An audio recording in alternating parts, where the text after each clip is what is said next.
Okay बेटा चलो ਤਾਂ ਦੇਖੋ ਕੱਲ ਆਪਾਂ ਜਿਹੜੀ ਕਲਾਸ ਲਿੱਤੀ ਸੀ ਉਹਦੇ ਵਿੱਚ ਆਪਾਂ ਨੂੰ ਪਤਾ ਲੱਗਿਆ ਕਿ ਬੇਸਿਕਲੀ ਇਹ ਸਿਸਟਮ ਸਟਾਰਟ ਕਿੱਥੋਂ ਹੁੰਦਾ ਹੈ ਜਦੋਂ ਇੱਕ ਰਾਜਾ ਬਣ ਗਿਆ ਠੀਕ ਹੈ ਨਾ ਹੁਣ ਉਸਨੇ ਕੀ ਕਰਨਾ ਹੈ ਉਹਨੇ ਆਪਦੀ ਤਰਫੋਂ ਇੱਕ ਸਿਸਟਮ ਸਟਾਰਟ ਕਰਨਾ ਹਰ ਰਾਜੇ ਦੇ ਆਪਦੇ ਤਰੀਕੇ ਹਰ ਰਾਜੇ ਦਾ ਆਪਦਾ ਹੀ ਮੀਟਰ ਹਰ ਰਾਜੇ ਦੇ ਆਪਦੇ ਸਿੱਕੇ ਕੋਈ ਕੁਛ ਹੁਣ ਯੂਐਸਏ ਚ ਹੋਵਾਂਗੇ ਤਾਂ ਡਾਲਰ ਚੱਲੂਗਾ ਜੀ ਇੰਡੀਆ ਚ ਆਵਾਂਗੇ ਤਾਂ ਰੁਪਈਆ ਚੱਲੂਗਾ ਵੀ ਜੇ ਸੇਮ ਰੱਖ ਲਓਗੇ ਤਾਂ ਕੀ ਫਰਕ ਪੈ ਜਾਊਗਾ बट ये सारे के सारे देशों की ये मजबूरी बनती है कोई कुछ बना लेंदा कोई कुछ बना लेंदा लेकिन वो कदे भी इकट्ठे नहीं होंदे एक नहीं बनता सिस्टम उवें ही इन्हां दे सारे सिस्टम्स अपने कोले बनन लग गए तो आपां नूं ये गल क्लीयर हो गई बेटा कि सब तो पहला अपने कोले की चीज़ आऊगी जो भी साइंस डेवलप होएगी सब तो पहला आपां कोई ना कोई फिजिकल क्वांटिटी जिहड़ी है इहनूं आपां डिफाइन करांगे आपां कहांगे कि भी this is the physical quantity that we need for example जो पहला डिस्टेंस बनया होगा उस तो बाद किसी ने क्या होना है वो यार आप इन्नी तेज चलते पे हाँ ये ज़्यादा तेज चलता है ये हौली चलता है लेकिन दोनों चलते हैं तो आपको एक फिजिकल क्वांटिटी चाहिए जी आपको दस सके कि कौन तेज चलता है तो वो वास्ते आपने एक फिजिकल क्वांटिटी डिफाइन की विच वॉज स्पीड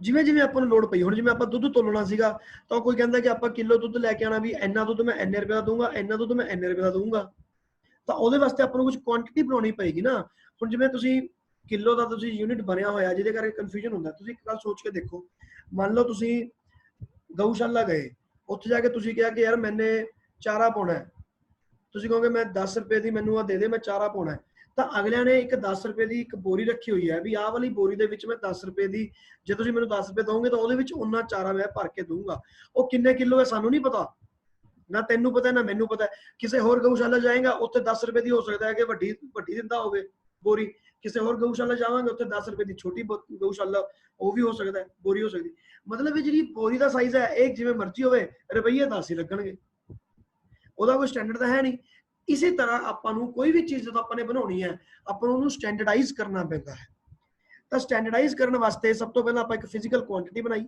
फिर आपां उस नूं एक आपां ओहदा यूनिट बनाया यूनिट बेसिकली एक तरीका है उस चीज़ नूं स्टैंडर्डाइज करन दा हुण देखो यूनिट इहदी डेफिनेशन की a certain amount of physical quantity which is taken as standard and all the measurements are taken with respect to that ਬਈ ਆਪਾਂ ਇਹ ਚੀਜ਼ ਨੂੰ ਸਟੈਂਡਰਡ ਲਵਾਂਗੇ ਹੁਣ ਜਿਵੇਂ ਮੈਂ ਕੱਲ ਜਾ ਕੇ ਕਿਸੇ ਗਊਸ਼ਾਲਾ ਜਾ ਕੇ ਕਹਦੇ ਆ ਕਿ ਨਾ ਜੀ 10 ਰੁਪਏ ਦੀ ਤਾਂ ਮਤਲਬ ਇੰਨੇ ਸਾਈਜ਼ ਦੀ ਬੋਰੀ ਹੋਣੀ ਚਾਹੀਦੀ ਆ मैं आपकी बोरी नाल लेके आया आ वाली बोरी भर दे मैं 10 रुपए दूंगा इस बोरी दे तो स्टैंडर्डाइज्ड हो गया सिस्टम गल क्लीयर तो अपने कोले आ चीज़ बन गई तो स्टैंडर्डाइज करता ਉਹਨੂੰ ਆਪਾਂ ਕਵਾਂਗੇ ਇੱਕ यूनिट ਤਾਂ ਹੁਣ ਮੇਰੇ ਕੋਲ ਜਿਹੜੀ ਬੋਰੀ ਹੈ that is 1 यूनिट ਜਿਹੜੀ ਮੇਰੇ ਕੋਲੇ ਬੋਰੀ ਹੈ ਹੁਣ ਆਪਾਂ यूनिट ਕਿਵੇਂ ਹੁੰਦੇ ਜਿਵੇਂ ਕਿ ਸਕਿੰਟ ਕਿਲੋ ਇਸ ਤਰ੍ਹਾਂ ਦੇ ਮੈਜ਼ਰਮੈਂਟ ਜਦੋਂ ਵੀ ਆਪਾਂ ਕਰਦੇ ਆ ਤਾਂ ਆਪਾਂ ਮੈਜ਼ਰਮੈਂਟ ਕਰਦੇ ਆ ਇਸ ਰੂਪ ਦੇ ਵਿੱਚ ਆਪਾਂ ਮੈਜ਼ਰਮੈਂਟ ਕਰਦੇ ਆ ਜਿਵੇਂ ਕਿ 5 ਕਿਲੋ ਇਹ ਪ੍ਰੋਪਰ ਮੈਜ਼ਰਮੈਂਟ ਹੈ ਹੁਣ ਕੀ ਚੀਜ਼ ਹੈ ਇਹਦੇ ਵਿੱਚ 5 ਦਾ ਮਤਲਬ ਇੱਕ ਨੂਮੈਰਿਕ ਵੈਲਿਊ ਕਿਲੋ ਦਾ ਮਤਲਬ ਇੱਕ ਯੂਨਿਟ ਤਾਂ this is n is a numeric value u is a unit ਤਾਂ ਇਸ ਤਰ੍ਹਾਂ ਆਪਾਂ ਇੱਥੇ ਆਪਾਂ ਇੱਕ ਮੈਜ਼ਰਮੈਂਟ ਕਰਾਂਗੇ ਆ ਲੈ ਇੱਥੇ ਵੀ ਮੈਂ ਐਗਜ਼ਾਮਪਲ 5 ਕਿਲੋ ਦੇ ਦਿੱਤਾ ਦੇਖ ਲਓ ਦਿਮਾਗ ਬੰਦੇ ਦਾ ਇੱਕੋ ਹੀ ਤਰ੍ਹਾਂ ਕੰਮ ਕਰਦਾ ਜਿਵੇਂ ਮਰਜ਼ੀ ਕਰਾ ਲਓ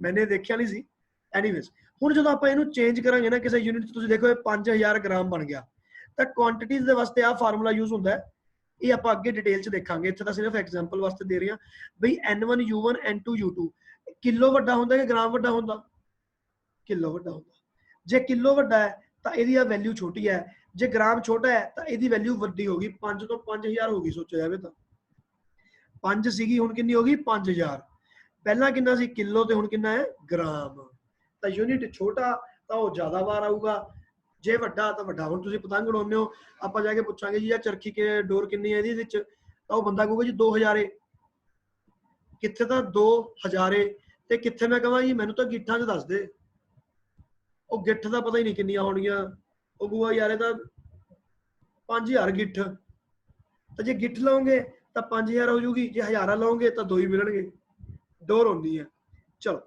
ਇਦੋਂ ਅੱਗੇ ਚੱਲਦੇ ਹਾਂ ਹੁਣ ਆ ਗਏ ਆਪਣੇ ਕੋਲੇ ਟਾਈਪਸ ਆਫ ਯੂਨਿਟਸ ਵੀ ਕਿਹੜੇ ਕਿਹੜੇ ਟਾਈਪ ਆਫ ਯੂਨਿਟ ਹੁੰਦੇ ਆ ਠੀਕ ਹੈ ਦੇਖੋ ਜੀ ਟਾਈਪ ਆਫ ਯੂਨਿਟ सब तो पहला जिहड़ा अपने कोले यूनिट बनदा ना बेटा वो एक बनदा है फंडामेंटल यूनिट।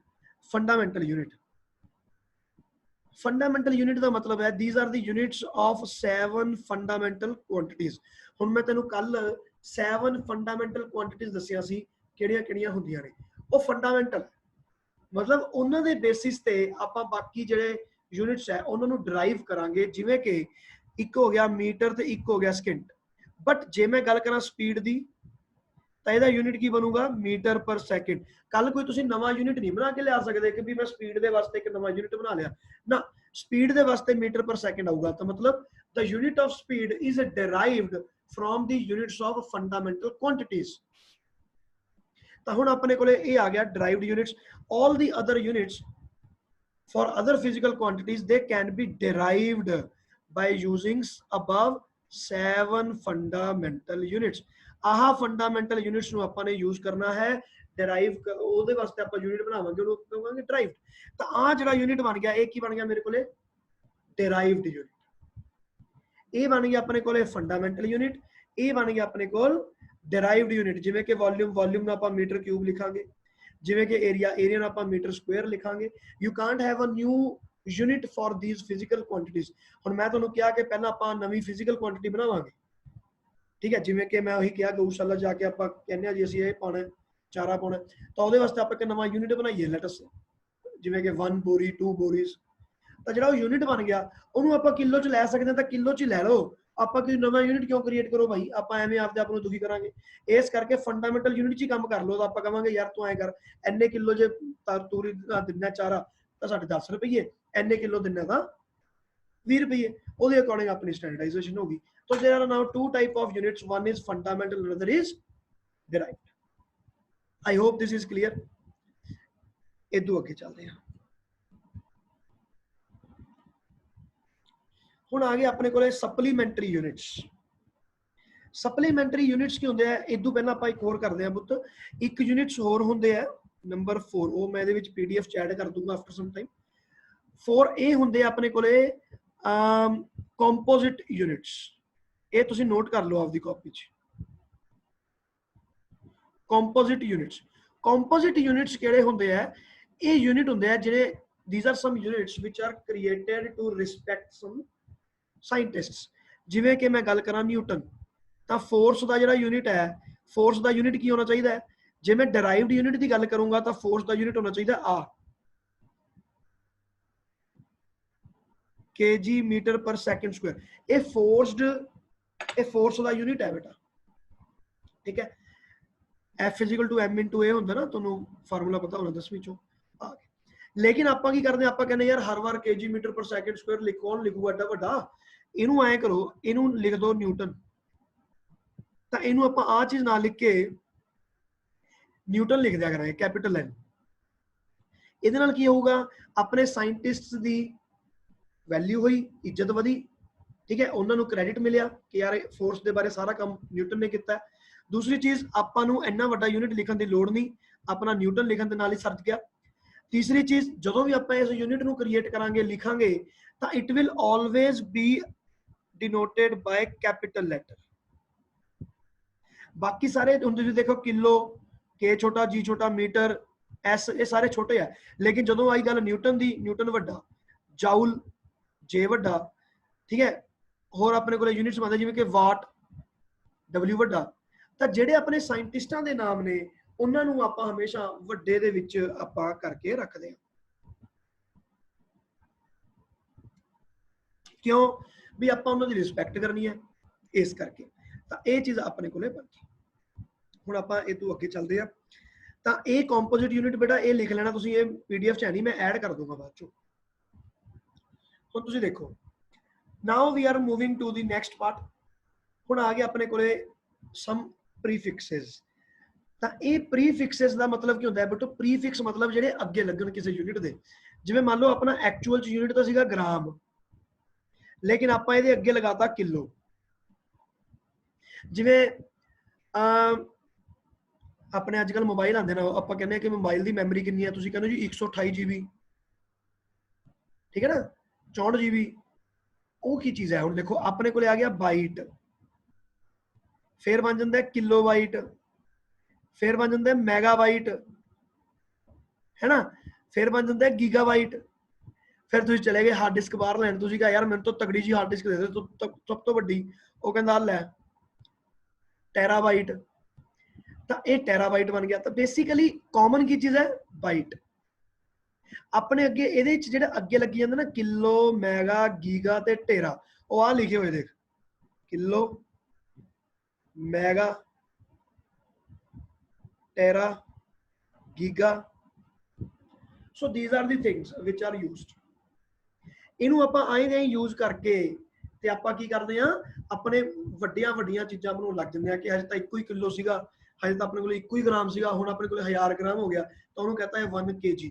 तो अपने को बन गया। तू कल गया जाके मार्केट च, जिवें मेरे को भी हार्ड डिस्क पई है एक्सटर्नल हार्ड डिस्क, तो आप कहांगे जी मेरी एक्सटर्नल हार्ड डिस्क है 1 TB। आप ये नहीं कहांगे कि it is 1000 GB।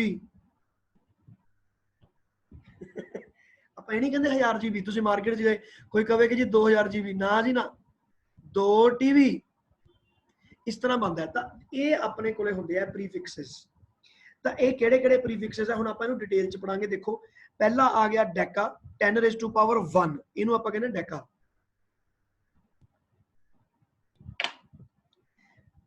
10⁻⁴ is Deka, ते इहनूं आपां DA दे नाल डिनोट करदे हां। 10⁻² इज हेक्टो, बहुत रेयर यूज होंदा है। 10⁻³ किलो ज्यादातर यूज होंदा है। स्मॉल के हर जगह लगूगा, किलोग्राम, किलो न्यूटन, हर जगह लगूगा, किलो जूल करके। फिर मैगा, मैगा क्या आजूगा 10⁻⁶। ये भुलना नहीं पुत्र, ये सारे इंपॉर्टेंट है, ਜਿਹੜੇ ਜ਼ਿਆਦਾ ਇੰਪੋਰਟੈਂਟ ਹੈ ਉਹ ਪਰ ਟਿੱਕੀ करते हैं। मैगा, मैगा ਨੂੰ ਆਪਾਂ ਲਿਖਦੇ ਆ कैपिटल MB, नहीं ਆਪਾਂ ਕਹਿੰਦੇ ਮੈਗਾਬਾਈਟ। इस गल तो याद रखिए कि M ਨੂੰ कैपिटल लिखा जाता है। गीगाबाइट ਦੇ ਵਿੱਚ G कैपिटल ਹੁੰਦੀ है, ठीक है। आपके मोबाइल से देखो जाके, जरा कभी भी देखोगे तो G कैपिटल लिखा हो।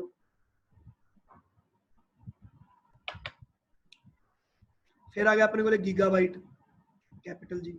Terabyte, capital T। इनू याद रखना है कि गीगा का मतलब 10⁹ टेरा मतलब 10⁻12, टेरा मतलब 12, ठीक है।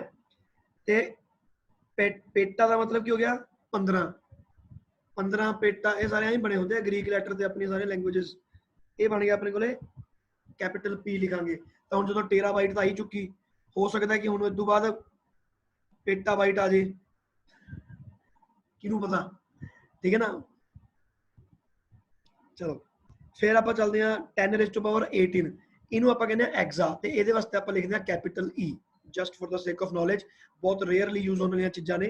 पेटा तुम याद कर लेना, पेटा तक तुहानू लोड़ पेगी, किलो तो पेटा तक। हुण अपने कोले आ गए रिवर्स।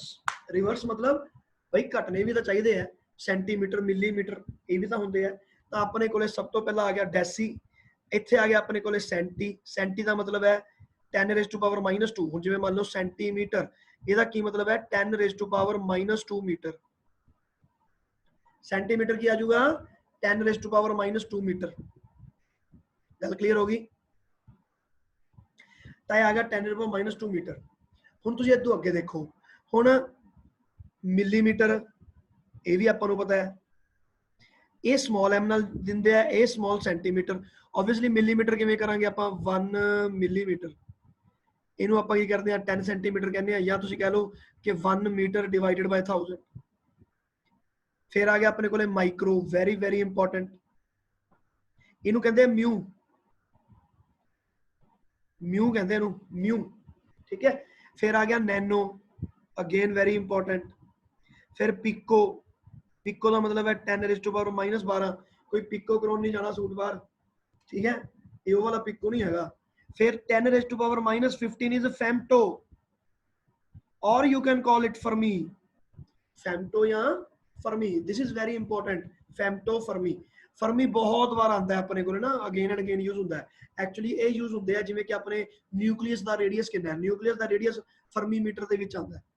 एटॉमिक रेडियस आप कह दीए कि अपना इलैक्ट्रॉन घूम रहा है ਉਹਦੇ ਵਿੱਚ शैल च, तो ਉਹਦਾ रेडियस कितना है, वो पिको ਦੇ ਵਿੱਚ जाऊगा।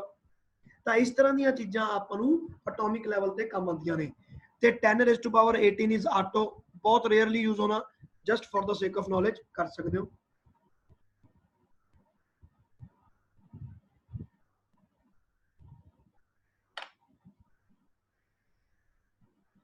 ठीक है जी, हुण चलते हैं आप इदों अगे।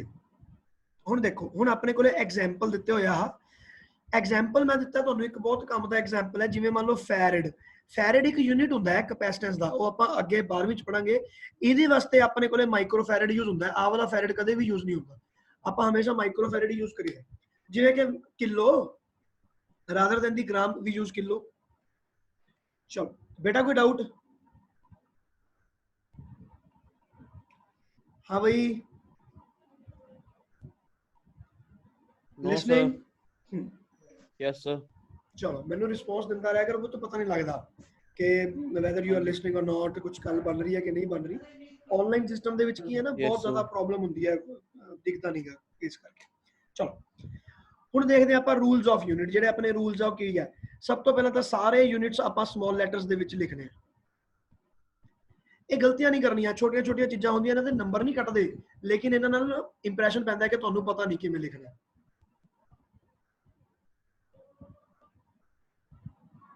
इंप्रैशन माड़ा पैंदा। कैपिटल लैटर साइंटिस्ट का जो भी नाम आवे, न्यूटन, जाउल, वाट, मैं तुम दस चुकिया, it is always written in the capital letters. फिर प्लूरल इज नॉट यूज्ड, मतलब जे मान लो अपने कोले 5 किलो है तो तुसी kgs नहीं लिखना, आप कह दिए भी 1 टेराबाइट ते 2 टेराबाइट्स या 5 kgs, आई नहीं आप करना, एस नहीं लानी, एस का कोई मतलब नहीं बनता। ठीक है ना, आ गलत हो गया अपने को, आई लिखना है। तो plural is not used. Now space between the numeric value and unit जो भी लिखना है, ਇਹਦੇ ਵਿੱਚ ਆਪਣੇ ਕੋਲ ਇੱਕ स्पेस ਆਪਣੇ ਕੋਲੇ ਹੋਣੀ ਚਾਹੀਦੀ ਹੈ। खैर ਇਹਨਾਂ ਗੱਲਾਂ ਨੂੰ, ਇਸ ਚੀਜ਼ ਨੂੰ ਜ਼ਿਆਦਾ ਮੈਟਰ ਨਹੀਂ ਕਰਦਾ, ਕਿਉਂ? ਕਿਉਂਕਿ ਜੇ ਮੈਂ ਮੰਨ ਲਓ ਇੱਥੇ ਐਂ ਲਿਖਾਂ ਤਾਂ ਯੂ ਕਾਂਟ ਸੇ ਕਿ ਇਹਦੇ ਵਿੱਚ ਕੋਈ ਸਪੇਸ ਹੈਗੀ ਹੈ ਕਿ ਨਹੀਂ ਹੈਗੀ, ਲੇਕਿਨ ਜੇ ਤੁਸੀਂ ਟਾਈਪਿੰਗ ਕਰੋ ਤਾਂ ਉਸ ਵੇਲੇ ਤੁਸੀਂ ਇਸ ਗੱਲ ਦਾ ਧਿਆਨ ਰੱਖਣਾ ਹੈ ਕਿ ਆਪਣੇ ਕੋਲ ਇੱਕ ਸਪੇਸ ਬਚੀ ਹੋਣੀ ਚਾਹੀਦੀ ਹੈ। बुक्स ਦੇ ਵਿੱਚ ਜਿਵੇਂ ਦੇਖੋਗੇ ਤਾਂ ਇੱਕ ਸਪੇਸ ਬਚੀ ਹੋ ਸਕਦੀ ਹੈ। ਚਲੋ ਇਸ ਤੋਂ ਬਾਅਦ ਆ ਗਿਆ ਆਪਣੇ ਕੋਲੇ ਨੈਵਰ ਯੂਜ਼ ਟੂ ਪ੍ਰੀਫਿਕਸਸ ਟੁਗੇਦਰ। ਆਪਾਂ ਦੋ ਚੀਜ਼ਾਂ ਇਕੱਠੀਆਂ ਨਹੀਂ ਯੂਜ਼ ਕਰਨੀਆਂ, ਜਿਵੇਂ ਕਿ ਕਿਲੋ ਵੀ ਤੇ ਮੈਗਾ ਵੀ। ਇਹ ਕੀ ਗੱਲ ਬਣੀ? ਹੁਣ ਤੁਸੀਂ ਕਹੋਗੇ ਜੀ ਮੇਰੇ ਕੋਲੇ ਹੈ ਤਾਂ 10⁻⁹ ਹੁਣ 10⁻⁹ ਵਾਸਤੇ ਯੂਜ਼ ਹੋਣਾ ਗੀਗਾ, ਤੁਹਾਨੂੰ ਗੀਗਾ ਪਤਾ ਨਹੀਂ, ਤੁਸੀਂ ਕਿਹਾ ਜੀ 5 ਗੀਗਾ ਪਾਸਕਲ। ਆ ਲੋ ਜੀ ਇੱਕ ਯੂਨਿਟ ਹੋਰ ਆ ਗਿਆ pascal. Pascal is also the name of a scientist, pressure ਵਾਸਤੇ ਯੂਜ਼ ਹੁੰਦਾ। ਹੁਣ ਆ ਗਿਆ 5 ਗੀਗਾ ਪਾਸਕਲ। ओके, ਤੁਸੀਂ ਕਿਹਾ ਯਾਰ 10⁻⁹ ਹੈ, ਲੇਕਿਨ ਮੈਨੂੰ ਗੀਗਾ ਦਾ ਪਤਾ ਨਹੀਂ ਕੀ ਹੁੰਦਾ। ਆਪਾਂ ਇਹ ਕਰੋ ਕਿ ਇਹਨੂੰ ਐਂ ਕਰ ਲਓ, 10⁻3 ਲਿਖ ਲਓ, 10⁻6 ਲਿਖ ਲਓ, ਐਂ ਵੀ ਤਾਂ ਲਿਖ ਸਕਦੇ ਆ। ਹੁਣ ਇਹ ਕੀ ਬਣ ਗਿਆ? 5 ਕਿਲੋ ਮੈਗਾ ਪਾਸਕਲ। 5 ਕਿਲੋ ਵੀ ਮੈਗਾ ਵੀ ਪਾਸਕਲ, 5 ਕਿਲੋ ਮੈਗਾ ਪਾਸਕਲ। ਕਹਿੰਦਾ ਜੀ ਐਂ ਨਹੀਂ ਲਿਖਣਾ, ਆ ਬਿਲਕੁਲ ਗਲਤ ਹੈ, ਨੰਬਰ ਨਹੀਂ ਮਿਲਨੇ। 5 ਗੀਗਾ ਪਾਸਕਲ ਨੂੰ 5 ਗੀਗਾ ਪਾਸਕਲ ਹੀ ਲਿਖਣਾ ਹੈ। Two prefixes cannot be used together. चलो जी, these are very simple rules। ਆਪਾਂ यूनिट्स ਦੇ ਵਿੱਚ ऑब्जर्व ਕਰਾਂਗੇ, ਵਧੀਆ ਲੱਗੂਗਾ, ਜਿਵੇਂ ਜਿਵੇਂ ਆਪਾਂ ਲਿਖਾਂਗੇ ਚੰਗਾ। ਹੁਣ ਇਹ ਤੋਂ ਬਾਅਦ ਪੁੱਤ ਇੱਕ ਚੀਜ਼ ਹੋਰ ਹੁੰਦੀ ਹੈ ਜਿਹਨੂੰ ਆਪਾਂ ਕਹਿੰਦੇ ਆ practical units. Now what are these practical units? ਹੁਣ ਆਪਾਂ ਐਸਆਈ ਯੂਨਿਟਸ ਬਣਾ ਲਏ। ਜਿਵੇਂ ਮੰਨ ਲਓ ਐਸਆਈ ਯੂਨਿਟ ਆਪਣੇ ਕੋਲੇ, ਜਿਵੇਂ ਲੈਂਥ ਦੀ ਗੱਲ ਕਰਾਂ ਤਾਂ ਐਸਆਈ ਯੂਨਿਟ ਲੈਂਥ ਦਾ ਕੀ ਹੈ? मीटर। मीटर है, लेकिन मैं तेतों पूछदा कि बठिंडे तो चंडीगढ़ का डिस्टेंस कितना है? तू कहेगा जी 250 किलोमीटर। तो मैं तेनू कहना कि यार जो एसआई यूनिट माइल च है, तू मैनू किलोमीटर च आंसर दे जन्ना, की गल बनी भाई? तू किलोमीटर च क्यों आंसर देना? हुण मैं तेतों पूछा तेरी हाइट कितनी है, तू कह जी मेरी हाइट हैगी है लेट अस से 6 फीट। ज्यादा भी हो सकती है, घट भी हो सकती है। 6 फीट आप मन्या भी, उन्हें कहा कि मेरी हाइट कितनी है? 6 फीट। मैं कहना यार एसआई यूनिट है मीटर, तू फीट च आंसर दी जाना, की गल बनी? This is where practical units come into being. Practical unit ये कहता है कि यार जो मैंने डिस्टेंस दसना है बठिंडे का ते चंडीगढ़ का, मैं मीटर थोड़ी ना दसूंगा। जे मीटर दसूंगा तो वह मेरे को बन जूगा आह इन्ने मीटर बन गया, 2,50,000 मीटर। ਆਪਾਂ ਕਿਸੇ ਨੂੰ ਕਹੀਏ ਕਿ ਮੈਂ ਇਸ ਵਾਰ ਚੰਡੀਗੜ੍ਹ ਗਿਆ ਸੀ, 2,50,000 ਕਿਲੋਮੀਟਰ ਦੂਰ ਹੈ, ਬੰਦਾ ਕਹੂਗਾ ਯਾਰ ਕੀ ਕਰੀ ਜਾਂਦਾ ਹੈ ਭਾਈ। ਹੁਣ ਮੈਂ ਤੈਨੂੰ ਕਹਾਂ ਤੇਰੀ ਹਾਈਟ ਕਿੰਨੀ ਹੈ, ਤੂੰ ਮੈਨੂੰ ਕਿਲੋਮੀਟਰਾਂ ਸਾਈਡ ਦੱਸੀ ਜਾਵੇਂ 0.006 किलोमीटर की गल बनी। We won't do like that, no. So this is called practical unit. The practical unit ਹੁੰਦਾ ਵੀ ਆਪਾਂ ਜਿਹੜੀ ਚੀਜ਼ ਕਹਿਣੀ ਹੈ ਉਹਨੂੰ ਉਸੇ ਯੂਨਿਟ ਚ ਕਹੋ। ਨਾਰਮਲ ਤੌਰ ਤੇ ਕੈਲਕੂਲੇਸ਼ਨ ਜਿਹੜੀ ਕਰਨੀ ਆ ਆਪਾਂ ਮੀਟਰ ਚ ਕਰਾਂਗੇ, ਮੈਥਮੈਟੀਕਲ ਕੈਲਕੂਲੇਸ਼ਨਸ। ਤਾਂ ਇਸ ਤਰ੍ਹਾਂ ਆਪਣੇ ਕੋਲੇ ਬਹੁਤ ਸਾਰੇ ਯੂਨਿਟਸ ਡਿਫਾਈਨਡ ਨੇ ਜਿਨ੍ਹਾਂ ਦੀ ਆਪਾਂ ਨੂੰ ਅਲੱਗ-ਅਲੱਗ ਜਗ੍ਹਾ ਤੇ ਅਲੱਗ-ਅਲੱਗ ਤਰੀਕੇ ਦੇ ਵਿੱਚ ਲੋੜ ਪੈਂਦੀ ਹੈ। ਜਿਵੇਂ ਕਿ ਸਭ ਤੋਂ ਪਹਿਲਾਂ ਆਪਣੇ ਕੋਲੇ ਇੱਕ ਲੋੜ ਪੈਂਦੀ ਹੈ ਲਾਈਟ ਈਅਰ। ਹੁਣ ਲਾਈਟ ਈਅਰ ਇੱਕ ਬਹੁਤ ਜ਼ਿਆਦਾ ਵੱਡਾ ਡਿਸਟੈਂਸ ਹੈ, ਬਹੁਤ ਹੀ ਜ਼ਿਆਦਾ ਵੱਡਾ ਡਿਸਟੈਂਸ। ਇਹ ਕਿੰਨਾ ਵੱਡਾ ਡਿਸਟੈਂਸ ਹੈ ਮੈਂ ਤੁਹਾਨੂੰ ਦੱਸਦਾ। ਆਪਣੀ ਜਿਵੇਂ ਨੀਅਰੈਸਟ ਸਟਾਰ ਟੂ ਦੀ ਅਰਥ, ਠੀਕ ਹੈ, nearest star to the earth other than the sun is Alpha Centauri. And do you know what is the distance? 4.8 light years. ਹੁਣ ਤੁਸੀਂ ਕਹੋਗੇ ਸਰ 4.8 ਲਾਈਟ ਈਅਰ ਤਾਂ ਜ਼ਿਆਦਾ ਤਾਂ ਲੱਗ ਨਹੀਂ ਰਿਹਾ। 4.8 ਲਾਈਟ ਈਅਰ ਦਾ ਮਤਲਬ ਹੈ ਕਿ ਜਿਹੜਾ ਇਹ ਸਟਾਰ ਹੈ ਨਾ ਅਲਫਾ ਸੈਂਚੁਰੀ, ਜਦੋਂ ਅਲਫਾ ਸੈਂਚੁਰੀ ਤੋਂ ਲਾਈਟ ਚੱਲੂਗੀ ਨਾ, ਇੱਥੋਂ ਦੀ ਲਾਈਟ ਨਿਕਲੀ, ਜਦੋਂ ਇਹ ਲਾਈਟ ਨਿਕਲੀ ਉਹ ਆਪਣੀ ਅਰਥ ਤੱਕ ਪਹੁੰਚਦੇ ਲਾਈਟ ਨੂੰ ਅਰਥ ਤੱਕ ਪਹੁੰਚਦੇ 4.8 ਇਅਰਸ ਲੱਗਣਗੇ। ਤਕਰੀਬਨ 5 ਸਾਲ ਲੱਗ ਜਾਣਗੇ ਉਸ ਲਾਈਟ ਨੂੰ। ਮੈਂ ਟਾਰਚ ਮਾਰੀ, ਮੈਂ ਤੇ ਟਾਰਚ ਮਾਰਦਾ, ਮੇਰੇ ਸਾਹਮਣੇ ਕਿੰਨਾ ਟਾਈਮ ਲੱਗ ਜੂਗਾ? ਕੁਝ ਵੀ ਨਹੀਂ ਲੱਗਦਾ। ਹੁਣ ਮੈਂ ਤੈਨੂੰ ਫੋਨ ਤੇ ਕਾਲ ਕਰਾਂ, ਕਿੰਨੇ ਟਾਈਮ 'ਚ ਤੇਰੇ ਕੋਲ ਰਿੰਗ ਪਹੁੰਚ ਜੂਗੀ? ਕੁਝ ਵੀ ਨਹੀਂ। ਮੈਂ ਹੁਣ ਤੇਰੇ ਕੋਲੇ ਬੋਲ ਰਿਹਾ, ਮੈਂ ਤੈਨੂੰ ਕੁਝ ਬੋਲ ਰਿਹਾ, ਮੈਂ ਹੱਥ ਲਾਇਆ, ਤੇਰੇ ਕੋਲੇ ਉੱਥੇ ਫੋਟੋ ਬਣੀ ਜਾਂਦੀ ਹੈ ਹੱਥ ਲਾਉਣ ਦੀ। ਬਿਲਕੁਲ ਵੀ ਫਰਕ ਨਹੀਂ ਪੈ ਰਿਹਾ, ਬਿਲਕੁਲ ਵੀ ਕੋਈ ਲੋੜ ਨਹੀਂ ਪੈ ਰਹੀ, ਆਪਾਂ ਨੂੰ ਕੋਈ ਵੇਟ ਦਾ ਡਿਲੇ ਨਹੀਂ ਹੈਗਾ। Why? Because the signals are travelling at the speed of light. Speed of light is very fast. That is why ਆਪਾਂ ਨੂੰ ਬਿਲਕੁਲ ਵੀ ਟਾਈਮ ਨਹੀਂ ਲੱਗਦਾ। ਸਪੀਡ ਆਫ ਲਾਈਟ ਕਿੰਨੀ ਹੈ? ਆ ਲਿਖੀ ਹੋਈ ਹੈ 3 × 10⁸। ਅਨਫੋਰਚੂਨੇਟਲੀ ਆ ਜਿਹੜਾ ਸਟਾਰ ਹੈ ਇਹ ਆਪਣੇ ਕੋਲੇ ਇੰਨੀ ਜ਼ਿਆਦਾ ਦੂਰ ਹੈ ਕਿ ਲਾਈਟ ਨੂੰ ਵੀ ਆਪਣੇ ਕੋਲੇ ਪਹੁੰਚਣ ਵਾਸਤੇ 5 ਸਾਲ ਚਾਹੀਦੇ ਹੈ। 5 ਸਾਲ। This is that far away. Anyways, ਹੁਣ ਆਪਾਂ ਦੇਖਦੇ ਹਾਂ ਵੀ ਇਹ ਡਿਸਟੈਂਸ ਹੈ ਕਿੰਨਾ, ਇਹਨੂੰ ਆਪਾਂ ਕਿਵੇਂ ਕੈਲਕੂਲੇਟ ਕਰਦੇ ਹਾਂ। ਬਹੁਤ ਹੀ ਪਪੂਲਰ ਯੂਨਿਟ ਹੈ ਪੁੱਤ, ਇਹਨੂੰ ਨਿਗਲੈਕਟ ਨਹੀਂ ਕਰਨਾ। Distance travelled by light in 1 year is known as light year. ਬੜੀ ਵਾਰ ਕੁਐਸਚਨ ਆਉਂਦਾ ਹੈ ਕਿ light year is the unit of what. ਜ਼ਿਆਦਾਤਰ ਲੋਕੀ ਟਾਈਮ ਟਿਕ ਕਰਕੇ ਆ ਜਾਂਦੇ ਆ, ਇਹ ਟਾਈਮ ਨਹੀਂ ਹੈ। Light year is basically distance. ਤਾਂ ਡਿਸਟੈਂਸ ਦਾ ਯੂਨਿਟ ਹੈ distance traveled by light in 1 year। 3 × 10⁸ meter per second is the speed। Kilometre ਪਰ ਸੈਕਿੰਡ ਜੇ ਆਪਾਂ ਲਿਖੀਏ which is very high। Light 1 second ਦੇ ਵਿੱਚ 3 ਲੱਖ ਕਿਲੋਮੀਟਰ ਦੂਰ ਚਲੀ ਜਾਂਦੀ ਹੈ। ਜਦੋਂ ਮੈਂ ਟਾਰਚ ਮਾਰਦਾ ਨਾ 1 ਸਕਿੰਟ ਦੇ ਵਿੱਚ 3 ਲੱਖ ਕਿਲੋਮੀਟਰ ਦੂਰ। 3 ਲੱਖ। ਚੰਡੀਗੜ੍ਹ ਆਪਣਾ 250 ਕਿਲੋਮੀਟਰ ਦੂਰ ਹੈ। ਪੂਰੀ ਧਰਤੀ ਘੁੰਮ ਕੇ ਵਾਪਸ ਆ ਜਾਏ ਲਾਈਟ। 3 ਲੱਖ ਕਿਲੋਮੀਟਰ ਪਰ ਸੈਕਿੰਡ। ਹੁਣ ਆਪਾਂ ਨੇ ਟੋਟਲ ਡਿਸਟੈਂਸ ਫਾਈਂਡ ਕੀਤਾ ਵੀ ਇਹ ਕਿੰਨਾ ਆਉਂਦਾ ਹੈ, ਇਹਨੂੰ ਮਲਟੀਪਲਾਈ ਕਰਤਾ। So this is coming out to be this which is huge। 9.46 × 10⁻15 meters, ਜਿਹਨੂੰ ਆਪਾਂ ਇਮੇਜਿਨ ਵੀ ਨਹੀਂ ਕਰ ਸਕਦੇ। ਇਹ ਇੰਨਾ ਵੱਡਾ ਡਿਸਟੈਂਸ ਬਣ ਗਿਆ। ਨਾਓ ਅਲਫਾ ਸੈਂਚੁਰੀ ਇਜ਼ 4.8 ਟਾਈਮਸ ਦਿਸ। ਇਹਨੂੰ ਹੁਣ ਤੁਸੀਂ 5 ਨਾਲ ਮਲਟੀਪਲਾਈ ਕਰ ਦੋਗੇ ਤਾਂ ਡਿਸਟੈਂਸ ਆਊਗਾ ਤੁਹਾਡੇ ਕੋਲ। ਐਨੀਵੇਜ਼ ਚਲੋ ਜੀ ਆਪਾਂ ਚੱਲਦੇ ਹਾਂ ਅੱਗੇ। Astronomical unit. ਹੁਣ ਦੇਖੋ ਜਿਵੇਂ ਇੱਕ ਆ ਬਣ ਗਿਆ ਆਪਣੇ ਕੋਲ ਯੂਨਿਟ, ਆਈ ਆਪਣੇ ਕੋਲ ਇੱਕ ਐਸਟ੍ਰੋਨੋਮਿਕਲ ਯੂਨਿਟ ਬਣਾਇਆ ਹੋਇਆ ਹੈ। Now what is this astronomical unit? The distance between sun and earth is taken to be 1 astronomical unit। ਆਪਾਂ ਕਹਤਾ ਜੀ ਆ ਸੀ ਆਪਣਾ sun ਤੇ ਆ ਸੀ ਆਪਣੀ ਅਰਥ। ਸਿੰਪਲ ਹੈ। ਤਾਂ ਆ ਜਿਹੜਾ ਡਿਸਟੈਂਸ ਇਹਦੇ ਵਿੱਚ ਪੈ ਗਿਆ, ਤੁਸੀਂ ਮੀਟਰ ਤੇ ਕਿਲੋਮੀਟਰਾਂ 'ਚ ਗੱਲ ਨਾ ਕਰੋ, ਇਹਨੂੰ ਤੁਸੀਂ ਕਹਿ ਦਿਓ 1 ਐਸਟ੍ਰੋਨੋਮਿਕਲ ਯੂਨਿਟ। ਬਾਕੀ ਗੱਲਾਂ ਬਾਅਦ ਚੋਂ ਕਰਾਂਗੇ। ਹੁਣ ਤੁਸੀਂ ਦੱਸੋ ਮਾਰਸ ਕਿੰਨੀ ਦੂਰ ਪੈਂਦਾ ਹੈ? ਉਹ ਕਹਿੰਦਾ ਜੀ ਮਾਰਸ ਪੈਂਦਾ ਆਪਣਾ 1.5 ਐਸਟ੍ਰੋਨੋਮਿਕਲ ਯੂਨਿਟ। ਐਂ ਕਰਕੇ ਯੂਜ਼ ਹੋਣ ਲੱਗਿਆ ਤਾਂ ਕੰਪੇਅਰ ਹੋ ਗਿਆ ਕਿ ਮਾਰਸ ਆਪਣਾ ਸੂਰਜ ਤੋਂ 1.5 ਗੁਣਾ ਜ਼ਿਆਦਾ ਦੂਰੀ ਤੇ ਹੈ।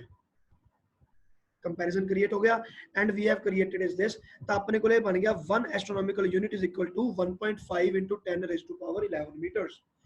ਇਹਨੂੰ ਯਾਦ ਕਰ ਲਿਓ ਬੇਟਾ, ਡਾਇਰੈਕਟ ਕੁਐਸਚਨ ਆਊਗਾ ਆਬਜੈਕਟਿਵਸ। ਇਸ ਵਾਰ ਮੈਂ ਤੁਹਾਨੂੰ ਦੱਸ ਦਿਆਂ CBSE ਨੇ ਪੈਟਰਨ ਚੇਂਜ ਕੀਤਾ ਹੈ ਜਿਹਦੇ ਕਰਕੇ 20 ਕੁਐਸਚਨਸ ਆਪਣੇ ਕੋਲੇ 1 ਮਾਰਕ ਦੇ ਆਉਂਦੇ ਨੇ। ਠੀਕ ਹੈ ਨਾ? ਪੰਜਾਬ ਬੋਰਡ ਦੇ ਵਿੱਚ ਤਾਂ ਪਹਿਲਾਂ ਵੀ ਆਉਂਦੇ ਸੀਗੇ, ਹੁਣ ਵੀ ਆਉਂਦੇ ਨੇ। ਹੁਣ ਆਪਣੇ ਕੋਲੇ 20 ਕੁਐਸਚਨਸ ਆਉਂਦੇ ਨੇ। ਤਾਂ ਹੁਣ ਇਹ 20 ਕੁਐਸਚਨਸ ਆ ਰਹੇ ਨੇ ਜਿਹੜੇ ਇਹ 1 ਮਾਰਕ ਦੇ ਨੇ। ਪੰਜਾਬ ਬੋਰਡ ਦੇ ਵਿੱਚ ਵੀ ਆਉਂਦੇ ਨੇ। ਹੁਣ 1 ਮਾਰਕ ਦੇ ਵਿੱਚ ਇਸੇ ਤਰ੍ਹਾਂ ਦੇ ਕੁਐਸਚਨਸ ਹੈ। ਪੰਜਾਬ ਬੋਰਡ ਦੇ ਵਿੱਚ ਤਾਂ ਬਹੁਤ ਜ਼ਿਆਦਾ ਨੇ 1 ਮਾਰਕ ਦੇ ਕੁਐਸਚਨਸ, 20 ਹੈਗੇ ਮੋਸਟ ਪ੍ਰੋਬੇਬਲੀ। ਤੇ ਇਹ ਦੇਖਦੇ ਹਾਂ ਆਪਾਂ। ਠੀਕ ਹੈ, ਹੁਣ ਚਲੋ ਆਪਾਂ ਚੱਲਦੇ ਹਾਂ आगे 2 मिनट बेटा okay so this is astronomical unit फिर इस बाद अपने को एक होर यूनिट आ जाता है angstrom very very important now this unit talks about the wavelength ਤਾਂ ਵੇਵਲੈਂਥ ਆਪਣੀ ਜਿਹੜੀ ਹੁੰਦੀ ਹੈ ਨਾ ਬਹੁਤ ਜ਼ਿਆਦਾ ਘੱਟ ਹੁੰਦੀ ਹੈ ਐ ਕਰਕੇ ਜਲਦੀ ਤੁਸੀਂ ਦੇਖੋ ਵਟ ਇਜ਼ ਦੀ ਵੇਵਲੈਂਥ ਸਿਰਫ ਐਨੀ ਤੇ ਐਨੀ ਦਿਸ ਡਿਸਟੈਂਸ ਇਜ਼ ਵੇਵਲੈਂਥ ਤੇ ਇਹ ਡਿਪੈਂਡ ਕਰਦਾ ਇਹ ਬਹੁਤ ਛੋਟਾ ਵੀ ਹੁੰਦਾ ਹੈ ਤਾਂ 1 ਐਂਗਸਟ੍ਰੋਮ ਇਹਨੂੰ ਕਹਿੰਦੇ ਐਂਗਸਟ੍ਰੋਮ 1 angstrom is equal to 10 raised to power minus 10 meters. This is angstrom. 10 raised to power minus 10 meter. ਤਾਂ ਇਹ ਤੁਸੀਂ ਯਾਦ ਰੱਖਣਾ ਹੈ ਠੀਕ ਹੈ ਤਿੰਨ ਯੂਨਿਟ ਤੁਹਾਨੂੰ ਦੱਸਦੇ 1 light year astronomical unit and angstrom. These are very important units. You are never supposed to forget them ever. Okay? ਹਮੇਸ਼ਾ ਯਾਦ ਰਹਿਣੀ ਚਾਹੀਦੀ ਹੈ ਤੁਹਾਨੂੰ ਇਹ ਗੱਲਾਂ ਚਲੋ ਜੀ ਇਦੋਂ ਅੱਗੇ ਚੱਲਦੇ ਹਾਂ ਹੁਣ ਆ ਗਏ ਆਪਾਂ ਮਾਸ ਤੇ ਤਾਂ ਮਾਸ ਦੇ ਵਿੱਚ ਵੀ ਇਹ ਜਿਹਾ ਕੁਝ ਹੁੰਦਾ ਕਿ ਤਾਂ ਮਾਸ ਆਪਾਂ ਚੰਦਰਸ਼ੇਖਰ ਲਿਮਿਟ ਬਾਅਦ ਚੋਂ ਕਰਾਂਗੇ ਸਭ ਤੋਂ ਪਹਿਲਾਂ ਆਪਾਂ ਕਰਦੇ ਹਾਂ ਮੈਟ੍ਰਿਕ ਟਨ 1000 ਕਿਲੋ ਨੂੰ ਕਹਿੰਦੇ ਆਪਾਂ ਟਨ ਕੁਇੰਟਲ ਇੰਗਲਿਸ਼ ਚ ਆਪਾਂ ਗੱਲ ਕਰੀਏ ਤਾਂ ਕੁਇੰਟਲ ਪੰਜਾਬੀ ਚ ਆਈਏ ਤਾਂ ਕੁਆਂਟਲ ਠੀਕ ਹੈ ਤਾਂ ਜਿਹੜਾ ਇਹ ਕੁਆਂਟਲ ਹੈਗਾ ਇਹ ਆਪਣੇ ਕੋਲ ਆਉਂਦਾ 100 ਕਿਲੋ ਦਾ ਕੁਇੰਟਲ ਠੀਕ ਹੈ ਨਾ ਤੇ ਜਿਹੜੇ ਇੰਗਲਿਸ਼ ਵਾਲੇ ਨੇ ਉਹਨਾਂ ਨੂੰ ਆਪਾਂ ਕਹਾਂਗੇ ਕੁਇੰਟਲ ਤਾਂ ਕੁਇੰਟਲ ਜਿਹੜਾ ਹੈ ਆਪਣੇ ਕੋਲੇ 100 ਆ ਜਾਊਗਾ ਤੇ ਮੈਟ੍ਰਿਕ ਟਨ ਜਿਹੜਾ ਹੈ that is 1000 kg ਇਹਨੂੰ ਤੁਸੀਂ ਭੁੱਲਣਾ ਨਹੀਂ ਹੈਗਾ ਠੀਕ ਹੈ ਵੈਸੇ ਤਾਂ ਯਾਦ ਹੀ ਹੋਣਾ ਹੈ ਫਿਰ ਇਹ ਤੋਂ ਅੱਗੇ ਚੱਲਦੇ ਹਾਂ now there is something called Chandrasekhar limit this is very very important Chandrasekhar was the Indian scientist and ਇਹਨਾਂ ਦੇ ਨਾਮ ਤੇ ਇੱਕ ਲਿਮਿਟ ਬਣੀ ਹੋਈ ਹੈ and very respected ਇਹ ਕਹਿੰਦੇ ਕਿ ਜਿਹੜਾ ਮਾਸ ਆਫ ਕਿਸੇ ਪਲੈਨਟ ਦਾ ਮਾਸ ਹੈ ਨਾ ਮਾਸ ਆਪਣੇ ਕੋਲੇ ਕੋਈ ਵੀ એનર્ਜੀ ਹੈ ਆਇਨਸਟਾਈਨ ਨੇ ਕਿਹਾ ਸੀ ਕਿ એનર્ਜੀ ਕਨਵਰਟਸ ਇਟਸੈਲਫ ਇਨਟੂ ਮਾਸ ਹੁਣ ਆਪਣੇ ਕੋਲੇ ਮਾਸ ਕਨਵਰਟ ਕਰੀ ਗਏ ਤਾਂ ਆਪਣੇ ਕੋਲੇ ਸੂਰਜ ਜਿਹੜਾ ਹੈ ਨਾ sun is already very very heavy sun is 1 lakh times heavier than the earth 1 lakh ਗੁਣਾ ਭਾਰੀ ਹੈ ਆਲਰੇਡੀ ਤੇ ਤੁਸੀਂ ਐ ਲਾਓ ਵੀ ਉਹ ਜੇ sun ਉਦੋਂ ਵੀ ਜ਼ਿਆਦਾ ਭਾਰੀ ਹੋ ਜਾਏ ਉਹ ਕਹਿੰਦੇ ਜੇ ਉਸ ਤੋਂ ਤੁਸੀਂ ਤਕਰੀਬਨ 1.4 ਟਾਈਮਸ ਜ਼ਿਆਦਾ ਹੋਗੇ ਜੇ ਤਾਂ ਉਹ ਐਗਜ਼ਿਸਟ ਨਹੀਂ ਕਰ ਸਕਦਾ ਉਹ ਬੋਡੀ ਨੇ ਕੀ ਕਰਨਾ ਹੈ ਸਾਰੀ ਦੀ ਸਾਰੇ ਆਸੇ-ਪਾਸੇ ਦੀਆਂ ਚੀਜ਼ਾਂ ਇੰਟਰੈਕਟ ਕਰਕੇ ਆਪਦੇ ਵਿੱਚ ਚੇਪ ਦੇਣੀਆਂ ਨੇ ਉਤੋਂ ਆਪਦੇ ਆਪ ਨੂੰ ਵੀ ਉਹਨੇ ਖਤਮ ਕਰ ਦੇਣਾ ਹੈ and it will convert itself into black hole so this is a limit that the mass of a planet or mass of a body or mass of sun star it can never be more than 1.4 times the mass of sun which is 2.8 into 10 raised to power 30 kg ਸਿਰਫ 1 mark questions ਦੇ ਵਿੱਚ ਇਹ ਆ ਸਕਦਾ ਹੈ there is no doubt in it ਇਹਨੂੰ ਤੁਸੀਂ ਆਪਦਾ ਯਾਦ ਕਰਕੇ ਰੱਖਣਾ ਹੈ ਛੋਟੀ ਜੀ ਗੱਲ ਹੈ ਚੰਦਰਸ਼ੇਖਰ ਲਿਮਿਟ ਦੇ ਬਾਰੇ ਆਪਾਂ ਜ਼ਿਆਦਾ ਨਹੀਂ ਜਾਣਨਾ ਆਪਣੀ ਫਿਜ਼ਿਕਸ ਦੇ ਵਿੱਚ ਉਹ ਪਾਰਟ ਨਹੀਂ ਹੈਗਾ ਤਾਂ this is what is Chandrasekhar limit फिर आ जाता है बेटा अपने कोले one more very important unit that is atomic mass unit हुण ये तां हो गया अपने कोले वड्डे वड्डे metric ton quintal atomic mass unit की हुंदा है एटॉमिक मास यूनिट फिर ओही गल्लां आपां क्या जी इलैक्ट्रॉन दा भार किन्ना तुसीं मैनूं किलो च जवाब दी जंदे यार गल है कोई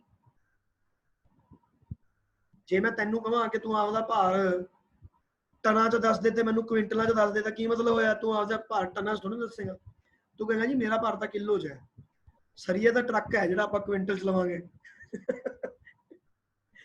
ठीक है लेकिन जो एक इलैक्ट्रॉन की गल करिए या प्रोटॉन की गल करिए ठीक है तो वो अपने को हुण वेट बहुत थोड़ा है उन्होंने तुसीं किलो च दसी जांदे हो यार की गल है आप कहने इलैक्ट्रॉन का मास कितना इलैक्ट्रॉन का मास पता कितना है 9.1 into 10 raised to power minus 31 kg वो कहता यार फिर किलो च तुसीं कोई नवा यूनिट क्रिएट करो ਆਪਾਂ ਨਵਾਂ ਯੂਨਿਟ ਕ੍ਰੀਏਟ ਕੀਤਾ 1 AMU the mass of a proton ਜਾਂ ਨਿਊਟਰੋਨ ਇਹਨੂੰ ਆਪਾਂ ਡਿਟੇਲ ਚ ਕਰਾਂਗੇ 12th ਸਟੈਂਡਰਡ ਦੇ ਵਿੱਚ ਐਟੋਮਿਕ ਚੈਪਟਰ ਦੇ ਵਿੱਚ ਐਟਮ ਐਂਡ ਨਿਊਕਲੀਅਰ ਉਦੋਂ ਮੈਂ ਤੁਹਾਨੂੰ ਡਿਟੇਲ ਦੱਸੂਗਾ presently you can imagine only one thing you can assume only one thing that 1 AMU is mass of a proton or a neutron and this is given by 1.6 into 10 to the power minus 27 kg ਇਹਨੂੰ ਆਪਾਂ atomic mass unit कहने details तुहानू chemistry च भी कराई जा सकती कि it is equal to 1/12th of the mass of carbon 12 atom exact definition जो लैनी होवे ये आपां बाद चों करांगे नॉट नाउ 12th स्टैंडर्ड बेटा जी गल क्लीयर होगी इज एवरीथिंग ओके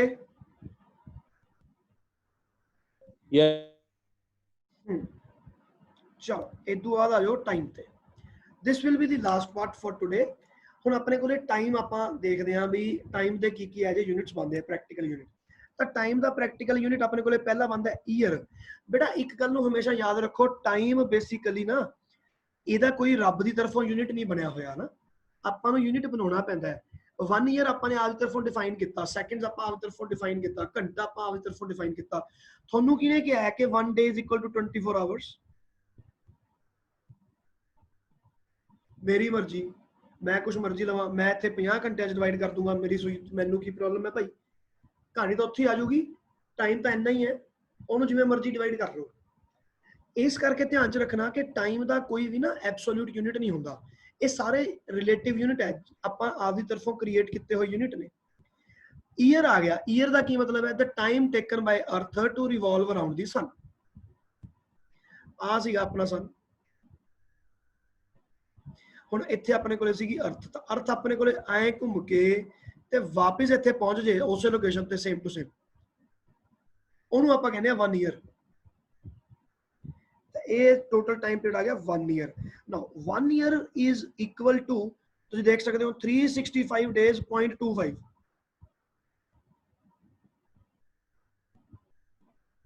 ਹੁਣ ਜੇ ਆਪਾਂ ਆਪਦੀ ਤਰਫੋਂ ਬਹੁਤ ਵਧੀਆ ਤਰੀਕੇ ਨਾਲ ਸੋਚਿਆ ਹੁੰਦਾ ਤਾਂ ਆਪਾਂ 0.25 ਡੇਜ਼ ਕਿਉਂ ਲੈਂਦੇ ਭਾਈ? ਇਸ 0.25 ਦੇ ਕਰਕੇ ਲੀਪ ਈਅਰ ਬਣਨ ਲੱਗ ਗਿਆ। ਲੀਪ ਈਅਰ ਬਣਨ ਕਰਕੇ ਆਪਣੀ 4 ਸਾਲਾਂ ਬਾਅਦ ਇੱਕ ਫਰਵਰੀ ਆਉਂਦੀ ਹੈ ਜਿਹਦੇ ਵਿੱਚ 29 ਡੇਜ਼ ਹੁੰਦੇ ਆ। ਆ ਜਿਹੜਾ ਇੱਕ ਦਿਨ ਐਕਸਟਰਾ ਆ ਗਿਆ 4 ਦਿਨਾਂ ਦਾ, ਉਹ ਇਹਦੇ ਕਰਕੇ ਆ ਗਿਆ। ਤੁਹਾਡੀ ਆਮ ਜਨਤਾ ਦੀ, ਜਿਨ੍ਹਾਂ ਨੇ ਇਹ ਸਿਸਟਮ ਬਣਾਇਆ, ਉਹਨਾਂ ਦੀ ਕੈਲਕੂਲੇਸ਼ਨ ਮਿਸਟੇਕ ਦੇ ਕਰਕੇ ਤੁਹਾਨੂੰ 4 ਸਾਲਾਂ ਬਾਅਦ ਇੱਕ ਦਿਨ ਐਕਸਟਰਾ ਲੈਣਾ ਪੈਂਦਾ, ਨਹੀਂ ਤਾਂ ਤੁਹਾਡੀ ਆ ਅਰਥ ਸੇਮ ਪੋਜੀਸ਼ਨ ਤੇ ਨਹੀਂ ਪਹੁੰਚਦੀ, ਕਿਤੇ ਹੋਰ ਜਾਊਗੀ ਤਾਂ ਆਪਣੀ ਕੈਲਕੂਲੇਸ਼ਨਸ ਐਰਰ ਹੋ ਜਾਣਗੀਆਂ। ਜਦੋਂ ਵੱਡੇ ਹੋ ਜਾਓਗੇ ਹੋਰ ਡਿਟੇਲ 'ਚ ਪੜ੍ਹ ਪਾਉਂਗੇ। ਤਾਂ ਇਹ ਗੜਬੜ ਹੋ ਗਈ। ਤਾਂ ਆਪਾਂ ਨੇ ਈਅਰ ਨੂੰ ਕਿਵੇਂ ਡਿਫਾਈਨ ਕਰਨਾ ਹੈ ਪੁੱਤ? Year is the time taken by earth to reach the same position again and it takes 365.25 days from days point of view। ਤਾਂ ਆਪਣੇ ਕੋਲੇ ਆ ਗਿਆ 1 year is equal to 365.25 days। ਆਪਾਂ ਜ਼ਿਆਦਾਤਰ 25 ਛੱਡ ਦਿੰਦੇ ਆ, 365 ਲੈ ਲੈਂਦੇ ਆ। ਆਪਾਂ ਕਹਿੰਦੇ ਇੱਕ ਸਾਲ 'ਚ ਕਿੰਨੇ ਦਿਨ ਹੈ ਜੀ? 365 ਦਿਨ। ਫਿਰ ਆ ਗਿਆ ਆਪਣੇ ਕੋਲੇ ਲੂਨਰ ਮੰਥ। ਇਹ ਬੜੇ ਕੈਲੰਡਰਸ ਹੁੰਦੇ ਆ ਆਪਣੇ ਨਾ, ਇਸਲਾਮਿਕ ਕੈਲੰਡਰ ਲੂਨਰ ਮੰਥ ਤੇ ਬੇਸਡ ਹੈ। ਐਂ ਕਰਕੇ ਬਹੁਤ ਸਾਰੀਆਂ ਚੀਜ਼ਾਂ ਹੁੰਦੀਆਂ, ਉਹ ਮਹੀਨੇ ਇਹਦੇ ਅਕੋਰਡਿੰਗ ਆਪਾਂ ਮਹੀਨਾ ਦੇਖਦੇ ਆ, ਚੰਦਰਮਾ ਦੇ ਅਕੋਰਡਿੰਗ, ਕਿ ਅੱਜ ਚੰਦਰਮਾ ਪੂਰਨਮਾਸ਼ੀ ਹੋ ਗਈ, ਅਗਲੀ ਪੂਰਨਮਾਸ਼ੀ 30 ਦਿਨਾਂ ਬਾਅਦ ਹੋਏਗੀ। ਅੱਜ ਅਮਾਵਸਿਆ ਹੈਗੀ ਹੈ, ਅਗਲੀ ਅਮਾਵਸਿਆ 30 ਦਿਨਾਂ ਬਾਅਦ ਹੋਏਗੀ। That is the concept. ਤਾਂ ਇਹ ਦਿਨ ਜਿਹੜੇ ਆ ਇਹ ਐਕਚੁਅਲ 30 ਡੇਜ਼ ਨਹੀਂ ਹੁੰਦੇ, 27.3 ਡੇਜ਼ ਹੁੰਦੇ ਆ। ਹਿਜਰੀ ਕੈਲੰਡਰ ਇਜ਼ ਇਸਲਾਮਿਕ ਕੈਲੰਡਰ, ਠੀਕ ਹੈ ਨਾ। ਐਗਜ਼ਾਮਪਲ ਦਿੱਤਾ ਮੈਂ ਇੱਥੇ, ਇਸਲਾਮਿਕ ਕੈਲੰਡਰ। ਸੋਲਰ ਈਅਰ ਜਿਹੜਾ ਆ ਗਿਆ ਆਪਣੇ ਕੋਲੇ ਆ ਗਿਆ। ਹੁਣ ਆਪਣੇ ਕੋਲ ਇੱਕ ਹੁੰਦਾ ਸ਼ੇਕ। ਨਾ shake is also a very another unit, very powerful unit, very ਘੈਂਟ ਯੂਨਿਟ ਹੈ ਸ਼ੇਕ। ਆਪਾਂ ਐ ਸ਼ੇਕ ਕਰਦੇ ਨਾ ਚੀਜ਼। ਹੁਣ ਆਪਾਂ ਇੱਕ ਸ਼ੇਕ ਕੀਤੀ, ਜਿਵੇਂ ਮੰਨ ਲਓ ਕਿੰਨੀ ਵਾਰ ਸ਼ੇਕ? 1 2 3 4 5 6 7 8 9 10। ਤੁਸੀਂ ਦੇਖ ਲਿਆ ਵੀ ਕਿੰਨੇ ਸਕਿੰਟ ਲੱਗੇ ਜੀ? n ਸਕਿੰਟ ਲੱਗਿਆ, ਮੈंने 10 ਸ਼ੇਕਸ ਕਰਤੇ। ਤਾਂ 1 shake comes out to be equal to 10 raised to power -8 seconds। ਕਿੰਨਾ? 10 raised to power -8 seconds। ਸਿਰਫ ਤੇ ਸਿਰਫ ਆਬਜੈਕਟਿਵ ਪੁਆਇੰਟ ਆਫ ਵਿਊ ਤੋਂ ਤੁਹਾਡੇ ਕੰਮ ਆ ਸਕਦਾ ਹੈ। ਬਹੁਤ ਰੇਅਰ ਯੂਜ਼ ਹੁੰਦੀ ਹੈ ਇਹ ਚੀਜ਼ shake, just for the knowledge। So with this we have completed today's topic। ਬੇਟਾ ਦੇਖੋ ਅੱਜ ਆਪਾਂ ਨੇ ਯੂਨਿਟਸ ਦੇ ਬਾਰੇ ਸਾਰਾ ਕੁਝ ਕਰ ਲਿਆ ਕਿ ਯੂਨਿਟਸ ਬੇਸਿਕਲੀ ਆਪਣੇ ਕੋਲੇ ਹੁੰਦੇ ਕੀ ਨੇ। ਸਿਸਟਮ ਆਫ ਯੂਨਿਟ ਮੈਂ ਤੁਹਾਨੂੰ ਕੱਲ ਕਰਵਾਤਾ ਸੀਗਾ, ਜਿਹਦੇ ਵਿੱਚ ਆਪਾਂ ਨੇ CGS ਸਿਸਟਮ, MKS ਸਿਸਟਮ ਤੇ ਉਹ ਸਾਰੇ ਆਪਾਂ ਕੀਤੇ ਸੀ। ਲਾਈਕ ਇੱਥੇ ਕੀਤੇ ਸੀਗੇ, ਅੱਗੇ ਆਪਾਂ ਡਾਇਮੈਂਸ਼ਨਸ ਕਰਾਂਗੇ। ਇਹਦੇ ਵਿੱਚ ਆਪਾਂ ਨੇ ਆ ਸਾਰਾ ਕਰ ਲਿਆ ਸੀ। ਤਾਂ now you know what are systems, MKS, CGS and FPS। so these we have done already। SI unit ਕੀ ਹੁੰਦਾ ਹੈ ਆਪਾਂ ਨੂੰ ਪਤਾ ਲੱਗ ਚੁੱਕਿਆ ਹੈ, ਠੀਕ ਹੈ। ਤੇ ਇਦੋਂ ਅੱਗੇ ਚੱਲਦੇ ਆ ਆਪਾਂ। ਆਪਾਂ ਨੇ ਫੰਡਾਮੈਂਟਲ ਕੁਆਂਟੀਟੀਜ਼ ਕੀਤੀਆਂ ਸੀਗੀਆਂ ਇੱਥੇ, ਠੀਕ ਹੈ। so this we have again done, okay। ਤੇ what is mass, ਤੇ ਇਹ ਵਾਲਾ ਸਿਰਫ ਲਾਈਕ ਜਨਰਲ ਨੌਲੇਜ ਵਾਸਤੇ ਸੀਗਾ, ਤਾਂ ਇਹਨੂੰ ਤੁਸੀਂ ਦੇਖ ਸਕਦੇ ਹੋ। ਆਹ ਚੀਜ਼ ਨਹੀਂ ਭੁੱਲਣੀ ਪੁੱਤ, 7 ਯੂਨਿਟਸ ਵੀ ਇਹ ਰੱਟਾ ਮਾਰਿਆ ਹੋਣਾ ਚਾਹੀਦਾ ਹੈ 100%। ਮਤਲਬ this will show ਕਿ ਵੀ ਤੁਹਾਨੂੰ ਫਿਜ਼ਿਕਸ 'ਚ ਇੰਟਰਸਟ ਹੈ, ਤੁਹਾਨੂੰ ਫਿਜ਼ਿਕਸ ਆਉਂਦੀ ਹੈ। ਇਜ਼ ਇਟ ਓਕੇ ਬੇਟਾ? ਕੋਈ ਡਾਊਟ ਹੈ ਕਿਸੇ ਨੂੰ ਤਾਂ ਤੁਹਾਨੂੰ ਤਾਂ ਮੈਨੂੰ ਦੱਸ ਦਿਓ। नहीं सर कोई डाउट नहीं आज तो। ਓਕੇ ਚਲੋ ਇਹ ਤਾਂ ਦੂਜੀ ਚੀਜ਼ ਹੈਗੀ ਹੈ। ਐਨੀਵੇਜ਼ ਠੀਕ ਹੈ ਬੇਟਾ, ਤਾਂ ਫਿਰ ਆਪਾਂ ਕੱਲ ਡਾਇਮੈਂਸ਼ਨਸ ਕਰਾਂਗੇ, ਬਾਕੀ ਚੀਜ਼ਾਂ ਕਰਾਂਗੇ and we will see it. All the best, bye. ਤੇ ਰੈਗੂਲਰ ਤੁਸੀਂ ਕਲਾਸਾਂ ਅਟੈਂਡ ਕਰਨੀਆਂ ਪੁੱਤ, ਤਾਂ ਕਿ ਮੈਨੂੰ ਵੀ ਪਤਾ ਲੱਗਦਾ ਰਹੇ। ਤੇ ਆ ਜਿਹੜਾ ਆਪਣਾ ਕਲਾਸਰੂਮ ਪ੍ਰੋਗਰਾਮ ਐਪ ਹੈ, ਇਹਦਾ ਮੈਂ ਲਿੰਕ ਤੁਹਾਨੂੰ ਭੇਜ ਚੁੱਕਿਆ, ਤੁਸੀਂ ਇਹਦੇ ਵਿੱਚ ਜੁਆਇਨ ਕਰ ਲਓ। ਤੁਹਾਨੂੰ ਆ ਸਾਰੀਆਂ ਚੀਜ਼ਾਂ ਮਿਲ ਜਾਣਗੀਆਂ, ਸਾਰੇ ਵੀਡੀਓ ਲਿੰਕਸ ਇੱਥੇ ਮਿਲਣਗੇ। ਉੱਥੋਂ ਹੀ ਤੁਹਾਡੇ ਵੀਡੀਓਜ਼ ਚੱਲਣਗੇ, ਇੱਥੋਂ ਹੀ ਤੁਹਾਨੂੰ PDF ਮਿਲੂਗੀ, ਇੱਥੇ ਹੀ ਤੁਹਾਡੇ ਟੈਸਟ ਕੰਡਕਟ ਹੋਣਗੇ, ਇੱਥੇ ਸਾਰਾ ਕੁਝ ਹੋਏਗਾ। ਚਲੋ ਜੀ, all the best, bye. Okay sir bye sir. Okay ਬੇਟਾ।